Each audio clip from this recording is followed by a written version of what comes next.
దేవుని నామమునకు స్తోత్రములండి. ఈనాటి ధ్యానాంశము తప్పించుకునే వారు సియోను కొండ మీద నివసింతురు. ఉపాధ్యాయ గ్రంథం 17వ వచనంలో గత 2 దినములు దేవుడు నేర్పించినందుకు వేలా స్తోత్రములండి. చివరి భాగంగా ఈ దినమున కూడా తప్పించుకునే వారు ఇట్లా సియోను కొండ మీద ఉంటారు అన్నది దేవుడు నేర్పిస్తున్నందుకు వేలాది స్తోత్రములండి.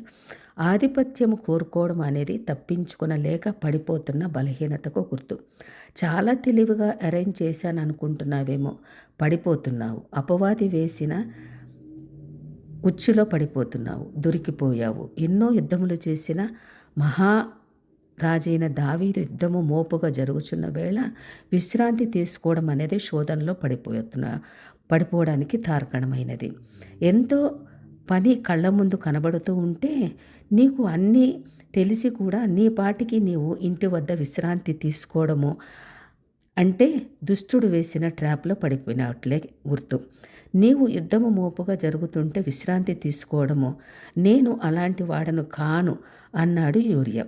ప్రాణమైనా పెడతాను కానీ విశ్రాంతి తీసుకోను అని ఆదర్శానికి నిలువెత్తు రూపముగా నిలబడ్డాడు ఊరియా.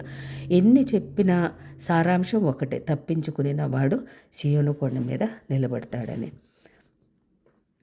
లోతు పక్షముగా సొదొమ రాజులతో యుద్ధము చేసి కదర్లోయము రాజులను చంపి వీర విజయముతో తన 318 మంది ద్వారా సంపాదించిన అబ్రాహాము సొదొమ రాజు పట్టుకొచ్చిన డబ్బును నాకు వద్దు అన్నాడు. ఏనాటికైనా ఆ మహిమ దేవునికే చెందాలి, నాకు అవసరం లేదు డబ్బు అన్నాడు. ఎంత బ్రతిమలాడినా తీసుకోలేదు. ఫలితం ఏమిటంటే డబ్బు ఇంటికి వస్తే వద్దన్నవాడు పంపించేశాడు.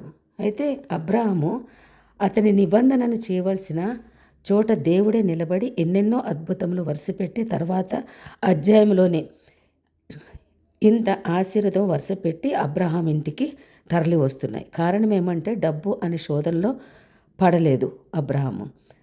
నాకు అక్కర్లేదన్నాడు. ఈ డబ్బు ఈ బహుమతుల కోసము నేను రాలేదు.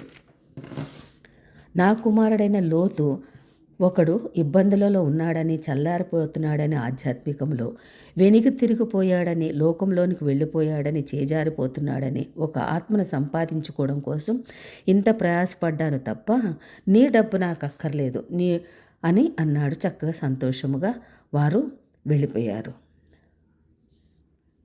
అదే ప్రవక్త అయిన బిలాము ఇంత బంగారం ఇస్తాను, దేవుని ప్రజలను శపించమంటే దేవుని నేను ఒప్పించడానికి తిప్పలు పడుచున్నాడు. అయ్యా ప్లీజ్ అయ్యా వెళతానయ్యా, ఒక్క మాట చెప్పుతాను కనుక డబ్బు సంపద అబ్రహాం దగ్గరకు వచ్చింది.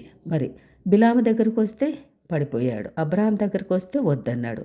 అబ్రహాము తప్పించుకోగలిగాడు, బిలాము దగ్గరికి వచ్చింది తప్పించుకోలేకపోయాడు. వ్యభిచారం అనే శోధనలో కూడా యోసేపు దగ్గరికి వచ్చింది వ్యభిచార శోధన, తప్పించుకున్నాడు. అదే సంసోను దగ్గరికి వచ్చింది వ్యభిచారము అనే శోధన, కానీ తప్పించుకోలేకపోయాడు. యుద్ధం మోపుగా జరుగుచుండగా దావీదు విశ్రాంతి తీసుకోవడం అనే బలహీనమైన శోధన దావీదు దగ్గరకు వచ్చింది, తప్పించుకోలేకపోయాడు. ఉరియా దగ్గరికి వచ్చింది, బ్రహ్మాండంగా తప్పించుకోగలిగినాడు. ముఖ్యంగా తెలియపరిచేది ఏమిటంటే ఒకటి మహా ఘనులు మరి పేరు ప్రఖ్యాతులు పొందినవారే తప్పించుకోలేకపోతే ఒక శ్రేష్టమైన ఆధ్యాత్మికతను కోల్పోతున్నారు వారు.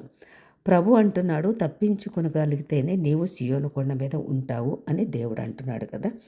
మరి ఈ విధంగా తప్పించుకునే విధానం అనేది కూడా దేవుడు మనల్ని ఒక పురికొల్పుతూ ఉన్నాడు. ఆధ్యాత్మికంగా ఏది చూసినా కూడా కావాలి అనుకోవడం కాదు కదా.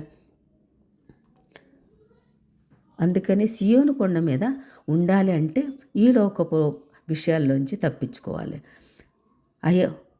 అయ్యో తప్పించుకునే కృప కావాలయ్యా అని దేవుడిని కోరుకోవాలి. శరీరం నుండి తప్పించుకోవాలి దేవా, నేత్రాశ నుండి తప్పించుకోవాలి దేవా, శారీరక డంబము నుంచి తప్పించుకోవాలి దేవా, సాతాను పెట్టే ప్రలోభముల నుండి తప్పించుకోవాలి దేవా, పదవి కాంక్షల నుంచి, స్త్రీ పురుషుల కాంక్షల నుండి, పొగడ్తల నుండి, ఘనతల నుండి, కీర్తి ప్రతిష్టతల నుండి, ఆశల నుంచి తప్పించబడం కృపనియ్యయ్యా అని దేవుడిని మనము ప్రాధేయపడాలి. తప్పించుకునే కృప దేవుడిని వేడుకున్నప్పుడు, ఇచ్చినప్పుడు తప్పకుండా కూడా సియోను మీద దేవుడు నివసింపచేస్తాడని ఈ యొక్క మహాపురుషులు, దేవుడు ఎన్నుకున్న పురుషులే, దేవుడు ఎన్నుకున్న బిడ్డలే ఇటువంటి వాటిలో పడిపోతున్నారు. కాబట్టి మనమెంత, మన జీవితాలు ఈ లోకంలో ఉంటున్నాం, ఈ లోకంలో బ్రతుకుతున్నాం. కాబట్టి వీటన్నిటి నుంచి కూడా ఈ లోకంలోంచి తప్పించుకోవడానికి దేవుని యొక్క కృపను మనం కూడా వేడుకొని, దేవుని యొక్క ఆధ్యాత్మికమైన విషయాల ద్వారా మనము నేర్చుకొని ఆ సియోను కొండ మీద ఉండడానికి దేవుడు మనకు సహాయం చేయనుగాక. ఆమేన్.